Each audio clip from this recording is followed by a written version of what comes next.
And Russ, wave your hand if you don't mind. Russ is our executive director of Homemade, the chapter here in Orlando. And I don't want to leave anyone out. We also have representatives. We have Captain Ken and Susan here from Salvation Army of Orlando. So thank you. Great to see you as well. And with that, I will bring up a beautiful lady. Now, she's going to have the same, thank you, Dennis is such a gentleman to help us up. I'd like to give the microphone to Tracy Seil of Seil Insurance as a sponsor. Thank you, Tracy. Thank you. Well, I just want to say thank you so much to Tobi for putting this whole thing together and allowing me to come here today to speak to all of you. I don't do a lot of live presentations right now, so this is kind of nice to be here today and talk about our company. We are a full-service agency, privately owned, family-owned insurance company for 47 years now. Who's heard of Seil Insurance Group? Yeah! Thank you. So, you know, we're really proud of being in business for this long, and, you know, going through the pandemic the way we did, in the seamless way that we handled it, I'm really proud of our company. And I think it has a lot to do with being family owned, because we were allowed to make judgment calls and swift decisions in a very timely manner. So one of the things we did was we actually took 98% of our employees and moved them to remote to keep them safe. And I'm really proud to talk about that, because our employees were so grateful that we did that. Now, did it make a little bit difficult doing the quoting process and setting up all the computers in their house? Yes, it was not an easy task, but we actually did it in a very timely manner, and our employees are so grateful to us for that, and nothing can replace that, right? Because you got to take care of your employees first, right? Also, taking care of the clients. Our customer service never, ever got reduced, and it always held a high value. That is what we do the best. We take care of our clients. And, you know, I always say we like to treat them like family, right? Because we're family owned. I really am passionate about what I do, and I really am very caring about making sure the clients are covered. I work mainly in the homeowners department, but believe it or not, we do business, life, health, and home and auto. We do everything, all under one house. So you can get all your insurance at Seil. One of the things that really makes us different too, besides, you know, caring for our employees and caring for the client and putting the client first, is also the fact that we are a debt-free company. Very excited to announce that. We just paid off our last debt this year, actually. You may have seen that beautiful Altamont Springs building on I-4, and so we're really excited about that as well. My dad still comes to the agency at 87 years old. He's got you beat. And, you know, it's his passion, and it's his little baby, so it's kind of neat to see that happening. Another thing that we did that really kind of made us unique to other companies is we were easy to be flexible, our ease of flexibility, right? So I do a ton. There's some real estate agents here, right? Raise your hand if you're a realtor. A few people? Okay, great. So as you probably already know, I do a lot of real estate events in our conference room in Altamont Springs. Well, when COVID hit, we had to stop all that. So because of our flexibility, we changed immediately to Zoom, which I'm still trying to figure out all the Zoom stuff right now, but it actually worked very well. And I'm still doing it to this day. And the last one we just did, we had 120 RSVPs, which was fabulous. So the ease of flexibility also was just outstanding. So I'm here today just to tell you that we're here for you guys. If you have any questions on insurance, come see me afterwards. I don't want to have to take up any time here today. We have an outstanding group health insurance guy, Terry Singleton, sitting right here. And if you have any questions on group health insurance, he's going to stay just for a little bit, and then he's got to head out to Lake Mary for a meeting. But I appreciate your time, and really excited to hear what John Morgan has to say today. So thank you so much.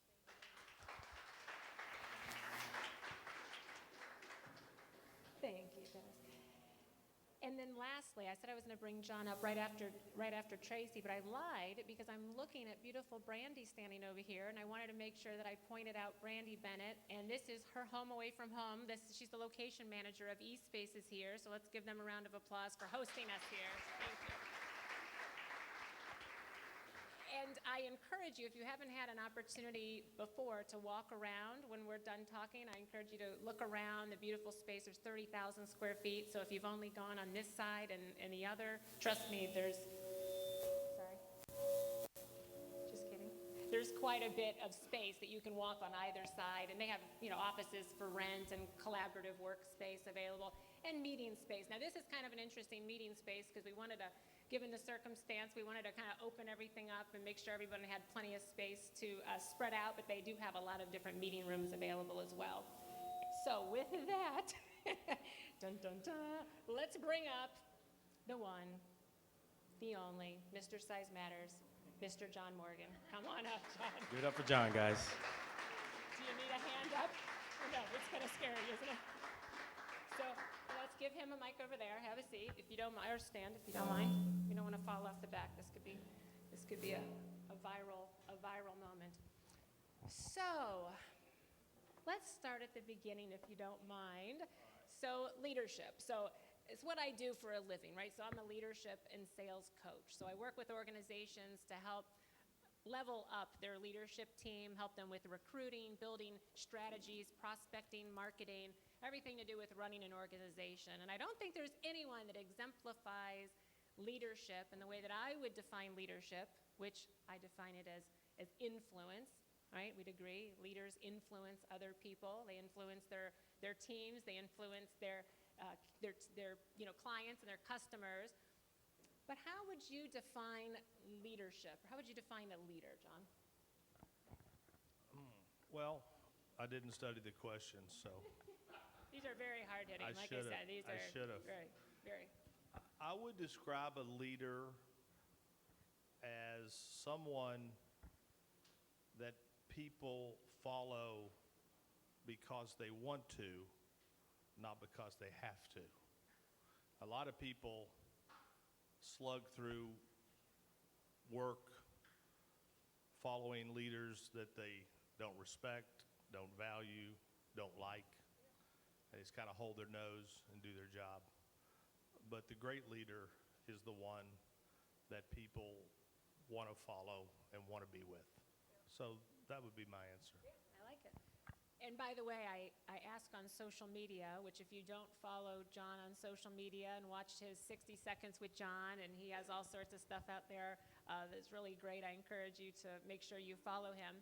But I went online and I asked people to throw some questions out, and if we have a chance, maybe think of a hard-hitting question and we'll ask it here as well. But if you can go back to the beginning, now I'll brag on you, because you built many organizations. You're invested, correct, in many different facets. I think we know you as Morgan & Morgan, but go back to the beginning. Did you have the vision? Everyone, this was like a universal question that kept coming up. Did you know in the very beginning that you would grow the organization to be what it is today? Did you have that vision, which I know is a word that you have written a book about? Well, no, I didn't. And I don't think anybody that really does things has a vision to begin with. I don't think that Bill Gates thought he would have Microsoft. I don't think people who start out are starting out thinking that I want to make a lot of money. They think I want to do what I want to do. I'm going to do what I have purpose and passion about. And when you have that, then you have the ability to build a great business. So now for me, what happened in my life is that when I was a sophomore in college, my brother Tim had a terrible accident. He was paralyzed from the chin down. I'll spare you all the details other than to say that it happened at Disney. We hired the wrong lawyer. We were very poor people. We were getting worked around in the legal system. Disney was very tough with Tim. And being poor and helpless and hopeless and powerless is a terrible feeling, and especially when it's your brother whose life is on the line. it turned out to be just a workers' comp accident. After it was all said and done, Brent, they had Rady Creek they got immunity. They said that was part of Disney, and so we didn't have a third-party case. And then Disney, to add insult to injury, you can get around comp by bringing people back to work. And even though Tim was a lifeguard, they brought him back. They offered him a job being an operator from 11 at night till 7 in the morning. The quadriplegic, trying to beat him in the workers' comp case. And then I just became enraged. And I knew then what I was going to do with the rest of my life. I was going to come back and deal with companies like Walt Disney World who were doing this to my brother. And so Tim's bad luck turned out to be my life's work, and I never have had any idea what kind of money was in this field. I had a lot of job offers to go to big firms. I was up in the University of Florida. I was president of an organization called Florida Blue Key, and I've been president of the Interfraternity Council, and had a lot of job offers from the big white shoe, silk stocking crowd, and I turned them all down because this is all I wanted to ever do. And so, no, I did not have that vision. I just had the vision of doing this for the rest of my life.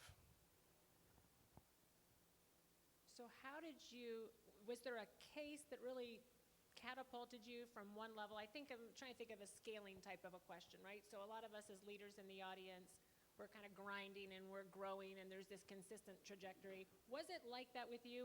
Has it just been a compound over time, or was there something that really made a huge difference earlier in your career? Well, when I started to build my business, I spent an inordinate amount of time in union halls, plumbers, pipe fitters, AFL-CIO, CWA, and I got a ton of business calling on business, union reps and like that. After those meetings, they all used to go to dive bars and throw darts and play shuffleboard, so I was fucking happy to be part of the after meetings. So I enjoyed dive bars and strong drinks and small glasses with a lot of ice and some Maker's Mark. And so I had a lot of cases. The first big case I had that really set me up was before I went to law school. I sold Yellow Pages. I was friends with a guy whose wife was a nurse, and she called me up at 3 o'clock in the morning. She said, "There's a kid here who's been paralyzed. He's in really bad shape. They want a lawyer, and the father's here right now." This is 3 o'clock in the morning. And I said, "Well, I'll come right now." The reason I tell you all that is because coming right now is very important. I could have slept in and got up, but I got up out of bed. I went in, washing my hair. My wife comes in and says, "What are you doing?" I said, "I'm going to go to the hospital and sign up a case." She says, "Now?" I said, "Right now." And I went down there, met him. David Vega was his name. His father was David Vega Sr., worked at a car deal. And he was paralyzed. It was a difficult case. He was hit by a car that was a lease car. There was a cap of $100,000, but they'd let the insurance lapse, and we ended up settling this case for many, many, many millions of dollars. And that case was the last time I had a mortgage. Sorry about all that to the mortgage brokers here. But I do have a lot of insurance on the houses, Tracy. But that was the last time. The David Vega case was the last time I had a mortgage. I'll tell you a funny story about David Vega. Years later, many years later, David calls me up. Hadn't heard from him forever. When this happened, he was 18. He was a senior at Colonial High School. And he called me up and he said, "I need to see you." I said, "What happened?" Because I got drunk and I hit a Lynx bus downtown. And so he comes down, he meets with me. I said, "What happened?" He said, "I got drunk, I hit a bus, and they want me to pay the damages." I said, do you have any money? Because I didn't know, Brent, you don't know how the plaintiff's going to, he goes, oh yeah, I've got, well over $10 million. I said, what? He said, yeah, you put me with Mike Davis at Resource Consulting. I don't know if you all know Mike Davis at Resource Consulting. He said, you put me with Mike Davis and I'm set. I said, so you got $10 million? He goes, yeah, my dad's got a house in Dominican and I'm an architect, but I don't really work. And I was like, I felt great. And then we were leaving. And I called Lynx and I said, I've got an old client who I represented years ago who hit a bus and y'all are trying to get $30,000 from him and he's broke. So we settled the bus case for like $500. I didn't consider that lying. I just considered that broke, physically broke, I meant. But when we were going to the elevator, we were there, and I said, David, what made you call me? And he looked at me like I was a man in the moon, and he said, you're my lawyer. And I was like, and it gave me cold chills because he said, you're my lawyer. I'm like, wow. He goes, John, do you know how many people I've sent you over the years? Hundreds. And so it was an emotional moment. I was happy because I'd done good for David. I put him with a smart person. He made a lot of money on his money, and he was set. But I was his lawyer. And that was an awesome day. So my first big case was David Vega versus Key Capital Leasing. I'd never really tried a big case before. The people from Lexington Insurance came down on a Friday and they offered me all this money. And I said, well, I'll have to think about it. And then I got up on the conference table and did like a little dance. And then we settled the case. And the guy that came to pay me the money, he goes, we don't know if you can try a case or not, but you really have worked the piss out of this case, and we're going to pay you this money. And so that was the case.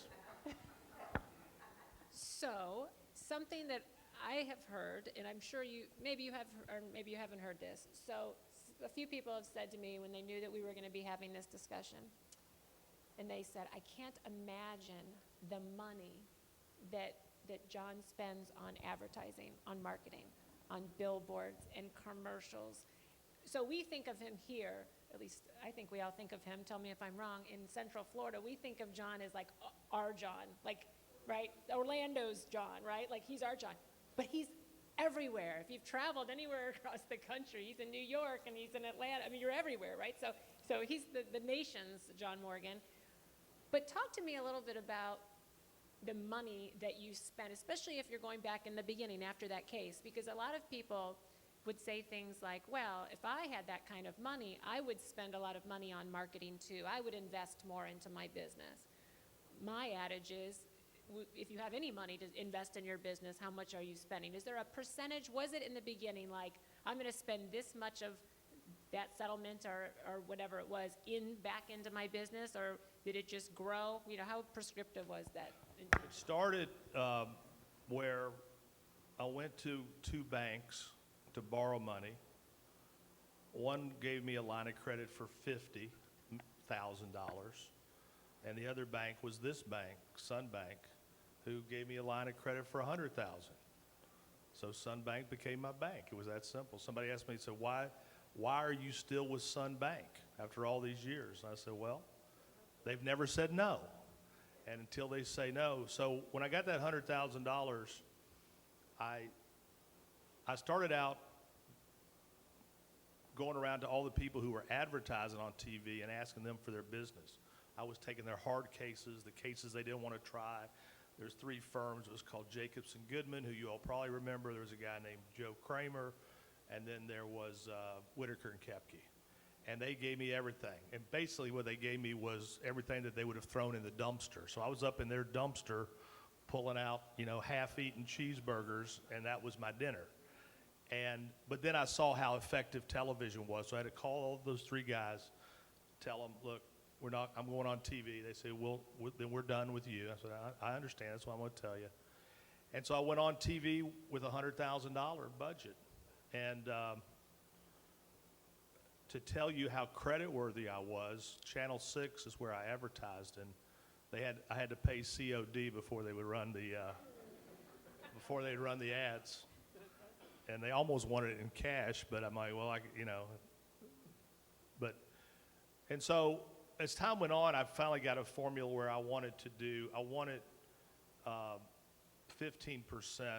If I thought I was going to do $100 million, I'd spend $15 million. And if I thought I was going to do X amount, so I kind of had this 15% number. This year, now we're in New York and Boston and Philly and LA and St. Louis. This year, we'll spend right at $180 million in all advertising. That's out of home, buses, billboards, and we'll do over $2 billion in settlements and verdicts. Yeah. So ask yourself, right, if you're running an organization or running a P&L, how much you've invested back into your business. It's obviously, amongst other things, but that's paid off really well for you. Can you tell us a little bit about the change? We've all seen the Size Matters from For the People, or is it still For the People and Size Matters, or what was the impetus? I think the impetus has got to be you got to always keep it fresh, because if you don't keep it fresh, it just becomes a blur. And you're like, what is it that, what's going to stand out? So I've had all sorts of different advertising and iterations, but the reason it came up with Size Matters was we now have over 800 lawyers. We have a lawyer in all 50 states. Probably the closest law firm to us a PI law firm probably has 150. There's a firm in South Carolina that has 150. So we have over 800. And so every week, I have a creative call with my creative team, and we talk about a lot of things. Like I just looked at one right before I came here. The ad starts, and there's a guy on a billboard, and it looks like algebraic equations, and he's explaining, this math question, and then it says, no recovery, no fee. And then the thing pans out, and Albert Einstein's sitting there, and the ad ends, you don't have to be a genius to call Morgan & Morgan. So that's a new creative spot that we're getting ready to roll out. So when I got to this, I said, we got to keep having things that differentiate us from other people. And what is a differentiator? And I felt being the largest personal injury firm in the history of the world was a differentiator. I was going to go with bigger's better, but there's a legal problem with that. And then I thought Size Matters. Now I also understood I understood what could be said about that, because there's people like Karen and Cheryl who have filthy minds and who are thinking about other things. Not what it was intended. It was though, not right? intended for them. It was not intended for them. But I didn't mind. There's some people that called me up and were raising hell with me about Size Matters, but it's moved the needle in an immeasurable way.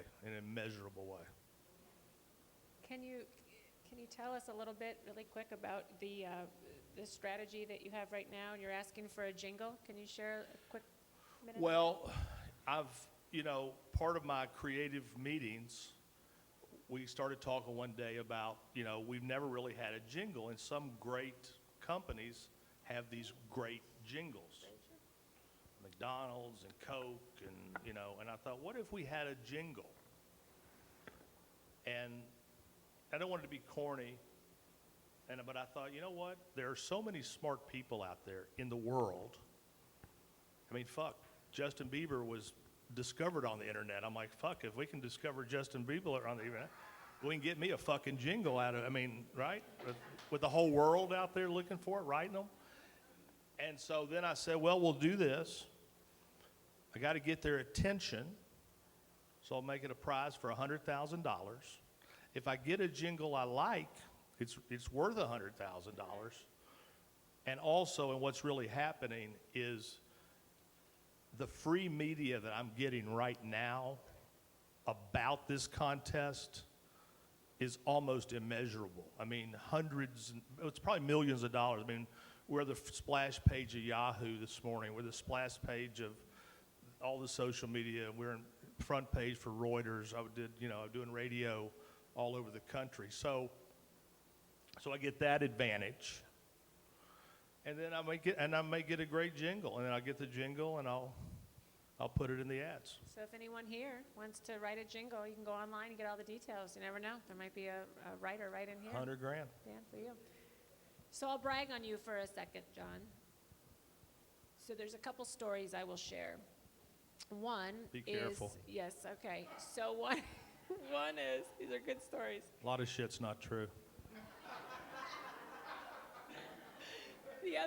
The other morning, A lot of shit is true.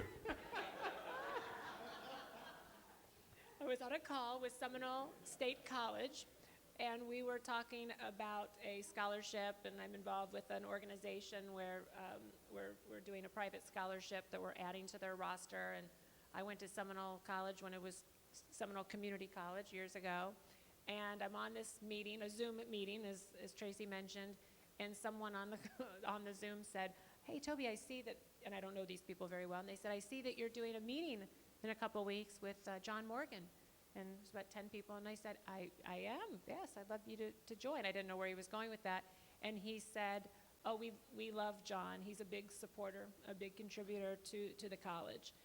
That coupled with a story of a mutual friend of ours that was walking around not too long ago around Lake Eola, and there was someone that Russ and team helped. It was someone facing homelessness in the downtown area, and somehow your name came up. I forget how, but it came up, and the person that lives by Lake Eola, when your name was brought up, he said, "Oh, I know John. I know John." They said, "Oh, really? How do you know John?" He said, "Well, he comes down here, at the holiday time, and he always gives us things and gives us money and comes down and takes care of us." And I know you do a lot of other things as well for the community, so we appreciate that. How important is giving back to the community and helping other people to you in your role and as a leader? Well, I think, now some people disagree when I say this, but I believe that 99% of everything that I have is pure luck. Now people, "Oh no, you're a worker, you're a hard worker." Well, yeah, but I was born to work. I was born a certain way. If I hadn't been born this way, a lot of time I'll meet people, like when I was a little boy, I had a paper route. And I believe that there's a genetic seed that's inside of us. And sometimes I'll be meeting somebody, I'll say, "Were you a paper boy?" And they'll go like, "Yeah, why do you say that?" I go, "You just look like a paper boy to me." But what I mean by that is they got that genetic seed. And I think, Shaq can't be Shaq unless he's 7'4". I mean, I can't be Shaq. And so when I look at it all, I look at my life and it's like if I went left instead of right, everything's different. Everything's different. And so I spend a lot of time not patting myself on the back because I think so much of it's luck. The people say, "Well, no, you did it, you did it." Yeah, but there's two types of mules. There's a lazy mule, and then there's the mule you put the little hat on with the daisy thing, and that mule plows all day long. And I was born a hard-working mule. A sloth is born. All they do is sit up in the tree. They come down once a day and shit and eat and go back up in the tree. And then a lion is born. Did the sloth do anything wrong? Did the lion do anything great? No, it's just, so I've looked at it that way. And I have spent a lot of time thanking my lucky stars. I think part of thanking your lucky stars, there's one thing to thank, there's another thing to give. And so I believe in giving. I believe in giving big. I mean, we built a food bank at the Morgan Hunger Relief Center. The Harbor House is ours. But most of the stuff we do is anonymous because now by nature, I'm a natural born braggart, so it just pains me to, but there's a scripture in Matthew 6 which basically says, whenever you brag about what you're doing on earth, it's undone in heaven. So don't get me wrong, I would love to be telling you all about all the money I'm giving away. But if I do that, I'm fucking myself because it's immediately undone in heaven. And I want to get to fucking heaven. And so What if someone else does the bragging for you? I love it. I love it when somebody goes, hey, I heard you. I'm like, oh, well, I'm just so embarrassed to be hearing this. But thank you for acknowledging it. So yeah, we give away a lot of money to a lot of places, but mostly it has to be with the Matthew 6 rule. And it does seem better that way. So along those lines, John shared something with me not too long ago, which I happen to absolutely agree with, but I'd love you to share your philosophy around why bother. Well, why bother is a concept that I've had for a while, and it goes like this. Opportunities come to you to go and do something, meet somebody, go to a party, do what you're doing right now. Do what you all are doing right now, coming here. It's very easy to say, when it gets close, you know what? Why bother? Like, for instance, Jeff Sweeney, who's a mediocre real estate broker here in town, told me he was coming. And then I looked up and he wasn't here, but then I saw him come in over there. So I think what Jeff said was, why bother? And he goes, well, I better fucking go because I told him I was coming. So we say, why bother? And then it's so easy not to go. It's almost 4 o'clock. It's SunTrust downtown. There's a parking garage. Why bother? But here's the thing about why bother. If you don't bother, you don't get shit. There's a great book called, and it's not even a great book, it's just a great concept called Never Eat Alone. And the premise is this: if you eat at your desk all day, nothing's ever gonna happen. The only way anything's gonna happen is if you get out and do something and bother. And whether that is, back in the old days, going to the union halls, or for this is a why bother. I'll come here. You know, last week I went to Birmingham and gave a speech to and almost every time I get ready to go, like when I was getting on the jet to go to Birmingham last week, I was like, fuck, why did I agree to this? And then I got there, and I'm not making this up, I got a case that might be worth 20, 30 million bucks from a lawyer in Birmingham who I met at the speech, came to my happy hour, called me later because I'm going to give you this case. If I hadn't have gone, and by the way, a $20 million case is an $8 million fee. If I hadn't have got on the plane and gone to Birmingham and bothered, and what I find is, you know, even those 6 Johns and 60s you're talking about, I started doing those just as a lark, but then all of a sudden, millions of people were watching, like on my Arby one, like millions of people saw my Arby By ticket. show of hands, who's seen the Arby, the John Morgan and the Arby? Yeah, I mean, just as an example, Yeah, right? it's like, it could be tens of millions of people, and all I did was I was just driving down Lake Mary Boulevard, and the guy in the car said, he was driving down the car, and he says, look over, he goes, do you ever go to Arby's? And I looked up, I was driving the car, I go, never. And he goes, and I said, I don't even know how it stays in business. There's never anybody in the parking lot. I've never seen anybody in the drive-through. I've never seen the lights on. I don't even know I don't know how this place, if you go to the Chick-fil-A in Lake Mary, and the fucking line's to Deltona. And Arby's got nobody. And so I said that. I posted that. How long? It took me 60 seconds to say it. I posted that.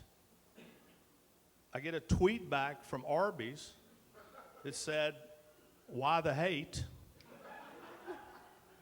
And then I live in Hawaii I live in Maui in the wintertime, and all of a sudden this big box comes to me in Maui, and I open it up and it's a sweatsuit with meat, with all sorts of meat, not real meat, but prints and the Arby hat, and I opened it up and I go, this is fucking gold right here. I mean, so I put the suit on and I went out in my driveway, and my wife, we did one and it didn't work, and I did another one and I posted it up, and I don't know how many millions of people have seen it, but I'll be walking in places around America, and they're like, "Hey, you going to Arby's for lunch?" Ha ha. And so I bothered. I put the suit on, I put the hat on, I looked like a joke, which was part of it, and then Yeah, it's a whole Arby jumpsuit or whatever you Yeah. call it, what running suit. Yeah. If you haven't seen it, you have to check it out. So I only have a couple more questions, and I'll open it up if you don't mind, and let you guys ask a couple of questions. So one of my last questions is around team building. It's the key, right? Having good people on the team. You can have a great product, a great service, but if you don't have the team behind you to get the word out, to service your clients, your customers, it's all for naught. Or for charitable organizations, you have to have the team, right? You have to have the people. Can you tell me or share a little sage advice around building a team? Maybe how do you identify the people when you were starting to grow the team? How do you know? you're never really going to know, because there's two types of people. There's the one that you think or can't miss because they seemingly have everything. And then there's the ones who you kind of look at and go, I can't see her or him. And you can't really tell in the beginning. I can tell you I've had several people in my organization who I thought were can't miss. They were funny, they were smart, they were great looking, they had it all. But they had a lazy bone. They like watching Sports Center. These people who can give me statistics about batting averages of baseball players. I follow sports, but I don't need to know the batting averages precisely, and there's people who do that. And they have what I call unrealized potential. They had it all. They were smart. They could have been great, but they weren't great. What you have to do is when you find these people, you need to take action quickly, because you can't ever fix that. Once you realize you got the wrong person, you need to do what Jeremy Foley did when he fired Ron Zook. He fired Ron Zook in the middle of the Gators season. And why did he fire him in the middle of the season? He said, whatever you're going to do one day, do today. So I would tell you, take that action. But then the other thing that happens in organizations is certain people emerge. They come out of nowhere, and all of a sudden you're like, boy, that's somebody. The person that I'm looking for, I call them send delete people. What does that mean? If I send somebody an email and I know with certainty that they're going to handle it, I can delete that message. It's done. My goal in life is to find myself a tremendous amount of send delete people. You're a send delete person. You're a send delete person. Karen is a send delete person. Yeah. Once you find these send delete people, then you circle yourself with them. And then is when you can really grow, when you can really scale, because you cannot make it really big by yourself necessarily. If you're one dentist, you can make a decent living, but I got two brothers who are dentists, they can't delegate anything. But once I found all these send delete people, whether it's trial lawyers or whatever, then what I do is I ruthlessly delegate to these send delete people. And then I know that all of my vision is happening, and I can delete it and so that's that's the goal. And, you know, luckily at this point in my career, I'm circled by a lot of send-delete people. And my children turned out to be send-delete people. I sure didn't think they were send-delete people because fuckers wouldn't even make their beds. But they turned out to be send-delete people too. But you cannot scale or grow without that team. So how do you get it all done, John? So I don't know if you'd like to share how many organizations that you are owner and a co-owner, co-founder. There's a lot. I know you're certainly a busy guy. Do you have any kind of time management, I don't know, system that you run?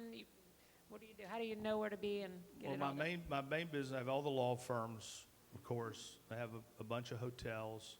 I've got an attraction chain called Wonderworks that does very well. I've got 6 locations. I had a billboard company that I sold to Lamar. I started a bank in 1988. I started 4 banks in 1988. They became Center State Bank. I've never sold a share. I'm the founder of those banks, First National, Osceola. But a lot of these things kind of, you know, I've got my key people, and I give them what I think needs to be done, a direction. But you got to find great people who you can trust, because you can't do it.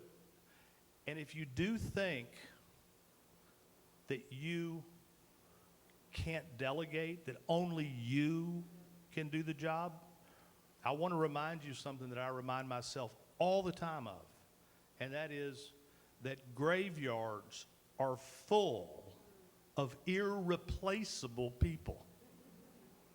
Irreplaceable people.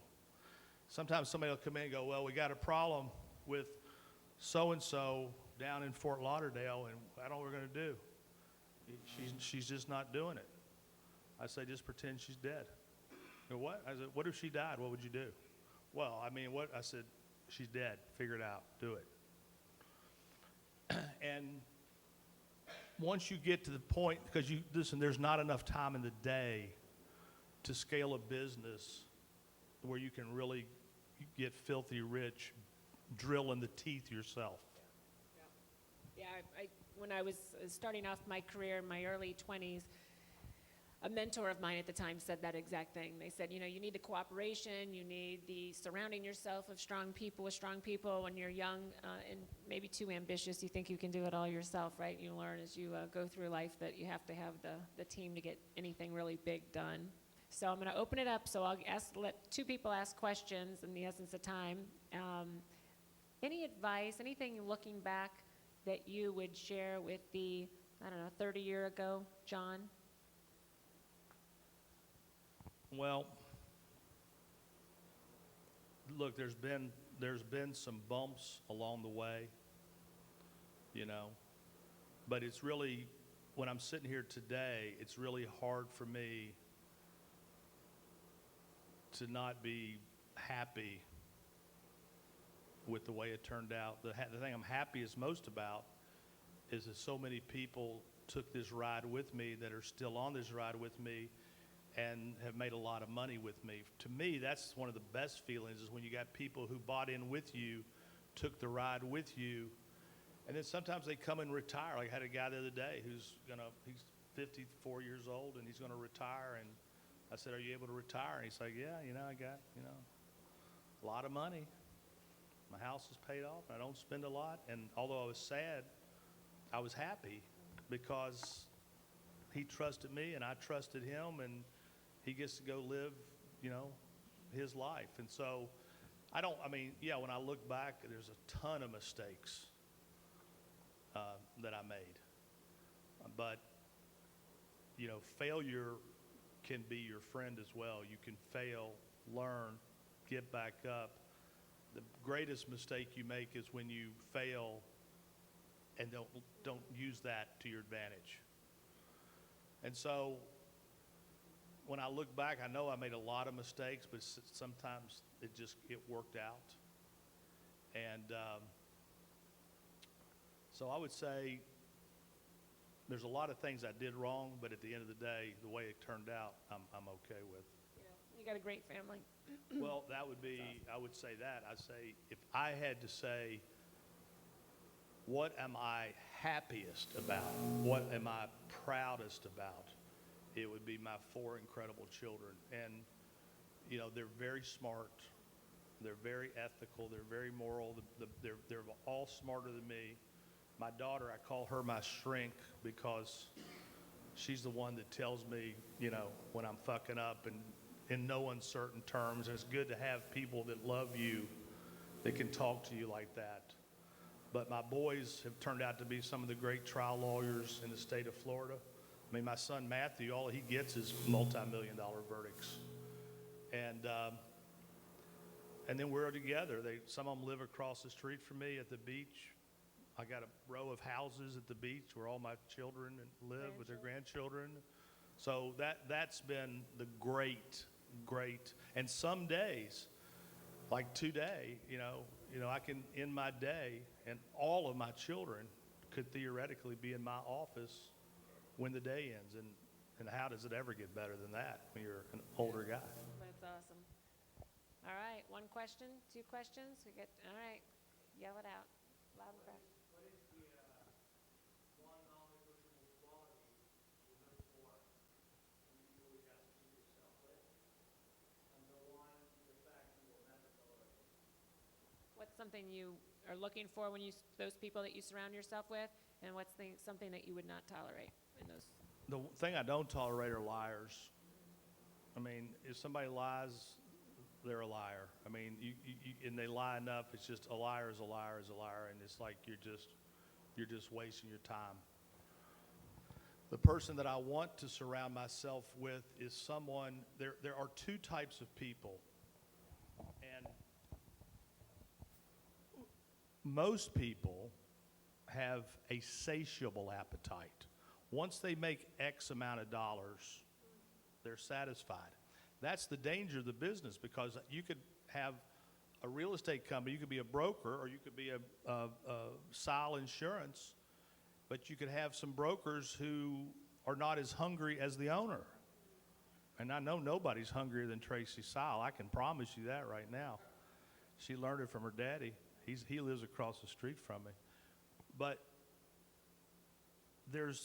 most people, 99% of the people have a satiable appetite.